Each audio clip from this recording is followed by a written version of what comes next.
The President of the United States says the Epstein thing is a hoax. He blasts his own base for wanting the release of the files. He blamed Barack Obama. Republicans voted against the release of the files in the Rules Committee. Then they refused to even return to the Rules Committee until they could be protected from future votes on the release.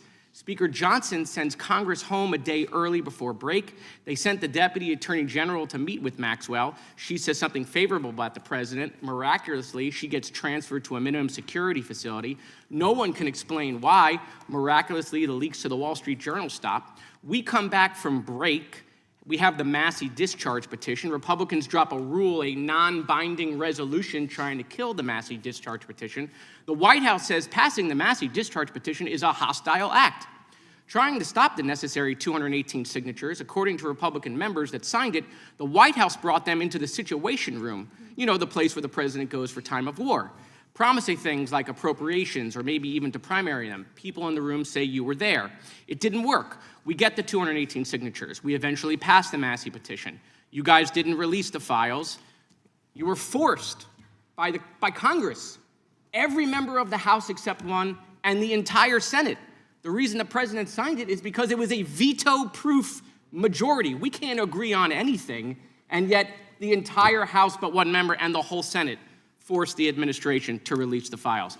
Kash Patel under oath said to Senator Kennedy, the FBI is not in possession of any credible evidence that Epstein trafficked girls to anyone but himself. We know now that's not true. According to documents, Epstein had a worldwide sex trafficking ring. Girls from Poland, Czechoslovakia, Russia, Paris, modeling agencies sending him girls. He even had a relationship with a summer camp where he groomed girls at a picnic table. Ghislaine Maxwell says 29 Epstein associates cut secret DOJ deals. Turns out there is a list. 6 names readily available if you unredact them. Co-conspirators named, but we got them when you unredact them. Maxwell recently tells a House Oversight Committee that she wants clemency to release more names. Kash Patel under oath said Trump's name appears less than 100 times in the files. We now know that's not true. Trump's name appears more times in the Epstein files than God's name appears in the book about God. Okay, by the way, this is the Trump Bible. Move over, King James. Trump's name also appears more times in the Epstein file than Harry Potter's name appears in the 7 books about Harry Potter. Lutnick says that in 2008, he went to Epstein's home, says he had a massage table in the living room, that Epstein said he got one every day, that it was the right type of massage. He and his wife decide to leave and say they'll never be in a room with him again. Howard then says, I'm sure the Epstein stuff is all on video. He was the greatest blackmailer of all time. Well, how would Howard know that? But now the files are public, and in 2012, we find out that he and his family are on Epstein Island after Epstein pled guilty to state charges. I'm from Florida. I take my family to Disney World, not to Epstein Island. There are documents in the files that dispute the president's claim that he kicked Epstein out of his club. Allegedly, the president said that he asked Epstein to leave. Supported now, that's disputed, though, statements from the manager of the club. He began questioning the transparency of the administration under Donald Trump. I could hear the frustration building as he laid out a timeline that didn't seem to add up. He pointed to claims that key documents related to Jeffrey Epstein existed, only for later statements to suggest they didn't. That's when the tension in the room really started to rise.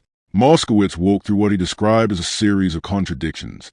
He referenced how influencers were reportedly shown part of the Epstein files, how promises were made about further releases, and how those promises never materialized. He pointed to political maneuvers, votes blocked, committees avoided, and lawmakers allegedly pressured behind closed doors. The implication was hard to ignore. According to him, this wasn't just delay. It felt like control. Then came the bigger claims. He described newly surfaced documents suggesting that Epstein's operation wasn't isolated, but global. Connections spanning countries, with individuals allegedly tied together through hidden arrangements. He referenced Ghislaine Maxwell, claiming she had indicated that multiple associates had made quiet deals with the Department of Justice. At that point, the room fell heavier. Moskowitz continued, pointing out inconsistencies in statements made by officials, including remarks attributed to Kash Patel. He argued that earlier claims about the scope of Epstein's activities didn't align with what documents were now showing. Names, he suggested, appeared more frequently than expected. The stakes kept rising. He even referenced comments linked to Howard Lutnick, describing a visit to Epstein's home and raising questions about what was known and when. The suggestion that Epstein may have used information for leverage or blackmail added another layer of concern. Now, Madam Attorney General, I have like 25 seconds left. So because I'm curious, and I'd like to see you flip to the Jared Moskowitz section of the binder.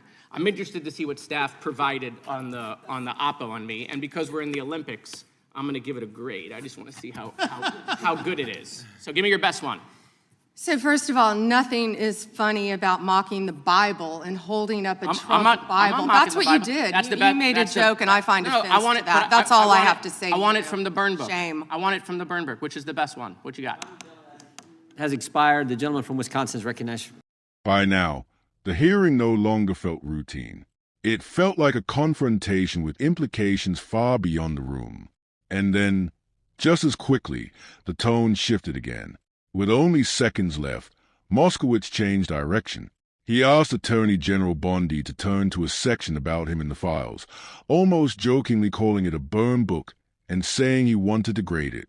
There was a flicker of laughter, but it felt uneasy given everything that had just been said. Bondi didn't engage with the humor. Her response was immediate and firm. She called out what she saw as inappropriate remarks, particularly referencing his earlier comments involving religion. The mood snapped right back into seriousness. And then, just like that, it ended. Time expired, but the questions didn't.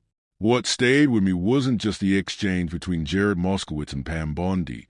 It was everything surrounding it. The contradictions, the unresolved claims, the sense that a much larger story involving Jeffrey Epstein and powerful figures may still be unfolding. By the time it was over, one thing was clear. This wasn't just another hearing. It felt like a moment where fragments of a much bigger puzzle were being revealed, but not nearly enough to see the full picture yet.